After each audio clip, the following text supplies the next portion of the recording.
Welcome to the Legally Speaking podcast. You are now listening to season 6 of the show. I'm your host, Rob Hanna. This week, I'm delighted to be joined by the wonderful Suzi Hixon. Suzi is a trademark attorney with nearly 20 years of experience in the legal profession. She has experience handling trademark portfolios of Fortune 100 companies and e-commerce startups. Suzi is nationally ranked as a trademark attorney and well-registered patent attorney within the United States Patent and Trademark Office. In 2021, Suzi founded the highly impressive Legally Blissed, creating content and resources for female professions in the legal community. She is also a business consultant, attorney coach, and passionate about supporting women becoming self-advocates. If that's not all enough, Suzi explores the causes and effects of all too common issues in the legal field, especially for women. So, a very, very warm welcome, Suzi. Thank you so much for the kind introduction. I'm happy to be here. It's our absolute pleasure. And before we dive into all your amazing projects, experiences, and achievements to date, we do have a customary icebreaker question here on the Legally Speaking podcast, which is, on the scale of 1 to 10, 10 being very real, what would you rate the hit TV series Suits, if you've seen it, in terms of its reality? Oh, Rob, I feel terrible. I've not seen Suits, but I'm a binge watcher when it comes to series. So after this call, I'm going to Amazon and I guess they probably have it out now. Hopefully they have like the first season out, and I'm going to put it in my shopping cart and get it to my house so I can start binge watching it, at least season 1. I'm loving that commitment. So we'll put TBC as a score for now, and then at a later date, we'll plug it in. But let's move swiftly on to talk all about you. So would you mind, Suzi, starting at the beginning? Tell us a bit about your background and journey. Yeah, so I'm from a small town in Kentucky. I was actually born in Colorado. I went to a small liberal arts college and had a science degree. I was a biology major. Very much thought I would go to law school or to med school, and never envisioned that I would end up in law school. But after having seen a few surgeries and maybe not making the grades that would really, be conducive to getting into med school, I was like, okay, what can I do to extend this college thing out a few more years? Because I'm getting out of undergrad and I'm not really sure what to do yet. So took the LSAT, did fine on it, applied to law school, and ended up there. I am a little bit envious of people who kind of have these lofty aspirations of why they went to law school. But, quite honestly, I went because I really wasn't sure still what I wanted to do with my career. So I went to law school, and at that point, I really wasn't sure what area of law I wanted to go into either. And someone said, well, because you were a biology major, you have your science background, you should look into going to patent law, taking the patent bar. And I took the patent bar before I graduated from law school, and I passed it. And so when I came out of law school, I was actually a patent agent for about a year, and then ultimately passed the regular bar and was a patent lawyer for a couple of years right out of law school. Wow, that was like about 25 years condensed in a couple minutes. So I'm loving how succinct you are, because there's a lot we're going to unpack there. And let's go back in terms of, because you mentioned sort of where you grew up, because you went to the University of Kentucky, the College of Law there. How did you find your experiences there? You touched on perhaps where your interest in the law stemmed from, but how were your experiences at that time? And any top tips for people thinking about law schools, or what advice you would give them? So my primary piece of advice would be to go to a law school in the state where you think that you ultimately want to practice. So if you think that you want to live in New York City and practice big law there, I would recommend maybe going to a law school there. University of Kentucky was it's a fine law school. I don't think it's a top 50 law school anymore. But the other little caveat to all this is, like I said, I went to law school not really knowing where my direction was as a lawyer. I was a little bit up in the air. And I caution people against that, going to law school for that reason.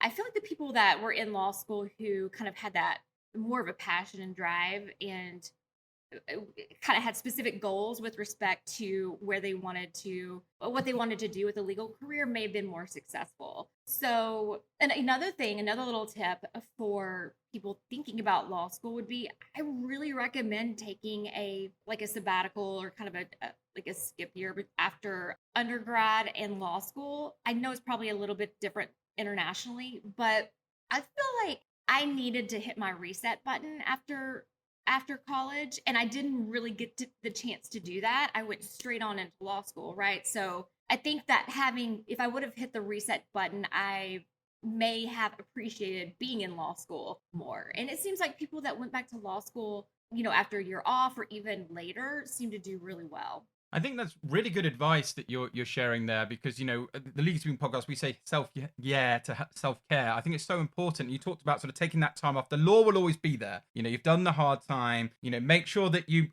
give yourself that bit of space so you can be really energized and really start something and go with gusto. So I think that's a really good piece of advice, and thank you for sharing that. And I think it's also important to note, particularly where you want to practice the law and taking that in consideration when you're thinking about those educational choices. So swiftly moving forward, then, you were very successful during obviously law school. You then went on to be a top IP attorney, and you touched on it about sort of how you got into that, but how did you really come to truly specialize to be where you are today in terms of all things IP and trademark?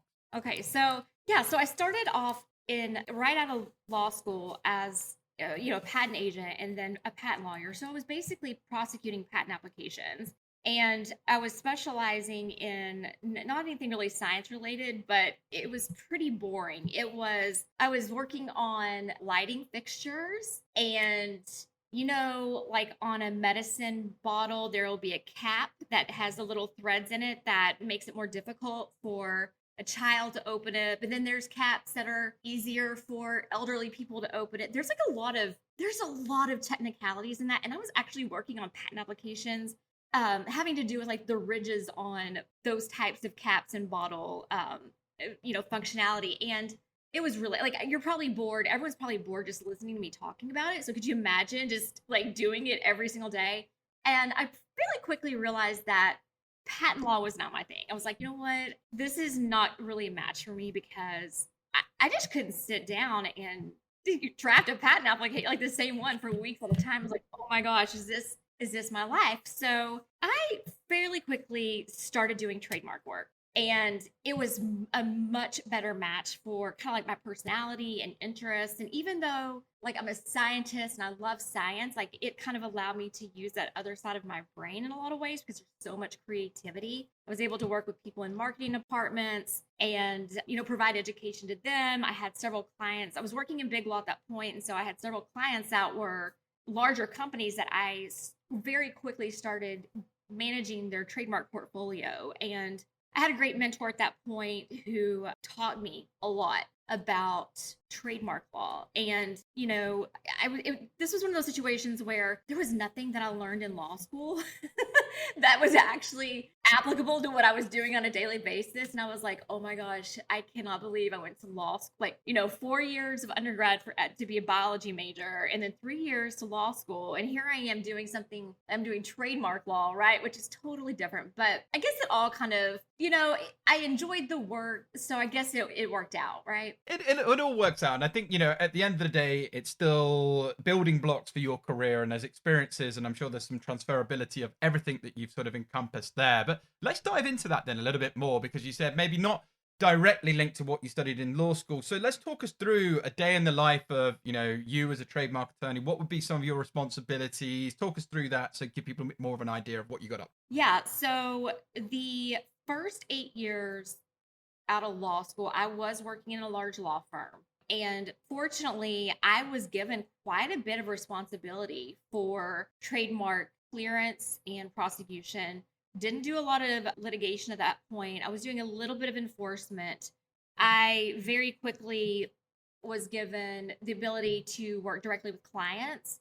So I guess I was fortunate. I know, I had some colleagues that worked at some other firms, and they were doing document review for years. And I kind of like part of me was like, how can they, like, they're making crazy amounts of money and they're not really learning anything. It was just very bizarre to me. So there was a lot of benefit, I guess, in my particular situation that I was able to have that client contact at such a quick stage of my career. And when I look back on it, I realized, wow, they must have had a lot of confidence in my ability to, to help the clients. But also, I think I've always been pretty good about being able to take complex legal issues and distill them into more easily digestible bits for people. And I think that's because I had to do that for myself. It's like, how can we take this complex, situation and explain it like I'm 5? So, clients enjoyed working with me. But when I started my own practice, my days became very different, right? I started to, I had to wear the not just lawyer hat, but I was wearing the business development hat. I was wearing the administrative hat. So, my day-to-day functionality was very different. I remember writing down when I first started my own practice, I would jot down 8 to 10 BD, business development, 10 to 12 legal. That's when I had to pick up work, legal work, 12 to 1 billing, administrative stuff. And it's just funny looking back on how I really had to work so hard to separate those out in my head as a solo attorney. I love so many pieces of wisdom you're sharing throughout this conversation, because one thing that I took away from this is someone who's been the end receiver of legal services, being an entrepreneur, business owner, and dealing with lawyers. Someone who makes the complicated uncomplicated of me to understand. That shows to me that you're clearly an expert. You understand the law and articulate, and that's clearly how you've built such trust and become such a force for nature within your area of the law. And I think it's really sage advice for anyone who's going through their career or currently in their career. How can you get more buy-in from clients? Your clients don't know the law. They don't even have a clue about the law, most of them. So some of this stuff is super complicated. You've instructed lawyers for a reason, but the lawyers that can put that into real layman terms, drop the legalese, they're the ones I would encourage you to definitely do business with, because it makes you feel more comfortable to know what you're signing or what you're getting involved in. So I love that you shared that. It's such a great point. And, you've had experience handling some awesome trademark portfolios for Fortune 100 companies. So would you mind sharing a little bit more about some of those cases you've worked on, or maybe one of your most popular, or something that's in the public domain that most sticks out to you, maybe a favorite case?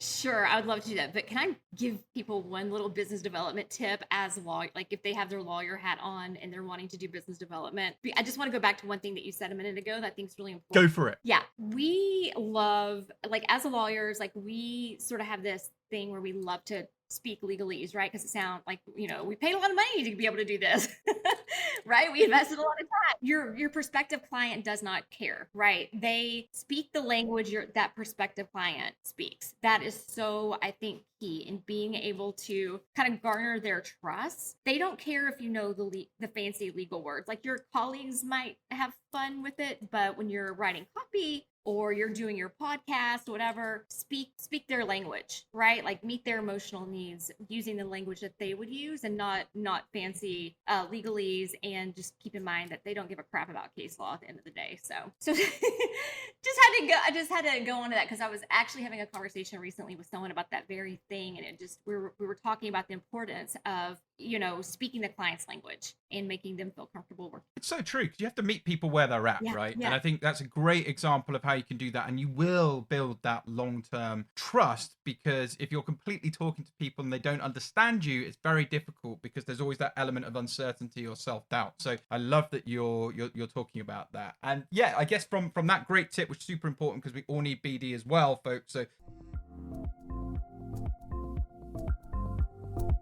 time for a short break from the show. Are you looking for a way to get your firm working more efficiently and profitably while ensuring a better work-life balance for your team? Well, if you haven't considered our sponsor 𝐥𝐢𝐬𝐬𝐿, I'm here to strongly recommend that you do. I absolutely love working with 𝐥𝐢𝐬𝐬𝐿. Not only is it the world's leading legal practice management and legal client relationship management software, it also has a really solid core mission to transform the legal experience for all, something I personally support. What sets Clio apart for me, it's their dedication to customer success and support. There are lots of legal softwares out there, but I know from talking to Clio users that their support offering is miles ahead of the rest, with their 24/5 availability via email, in-app chat, and over the phone. Yes, you can actually call in and speak to someone. Clio is also the G2 crowd leader in legal practice management, in comparison to 130 legal practice management softwares, and has been for the last 14 consecutive quarters. G2 Crowd is the world's leading business solutions review website. You can check Clio's full list of features and pricing at www.clio.com/legally-speaking. That's www.clio.com/legally-speaking. Now back to the show.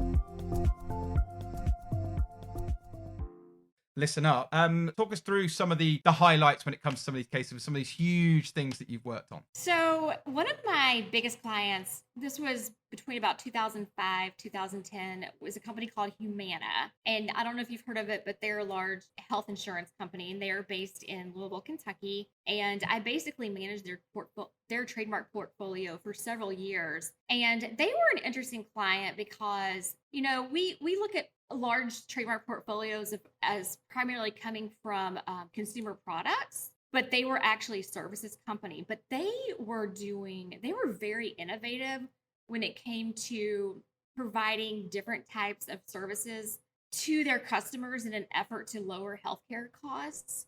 So oddly enough, that was a service-based company that had a very robust trademark portfolio. They were a lot of fun to work with because they had a large internal marketing department. And one thing I remember that was really kind of funny about them was they would come to me with like these great, like what they thought were great trademarks, right? And I would look at them and I would be like, oh no. You know, I have to put my lawyer hat on, and there was always like any number of reasons. I'm like, this is not going to be able to get registered. Maybe there was a likelihood of confusion. You know, we did, searches, or maybe it was too descriptive. And I got to the point where I was like, I need to come in and talk to you guys. So I would go in regularly and have conversations with them, like with their marketing department, teaching them about what we need as lawyers to help them get their marks registered. You know, that content that I produced at that point was kind of revived years later when I was solo, and I actually started a course to help people who are creating trademarks find that nexus of a really strong trademark from both a marketing perspective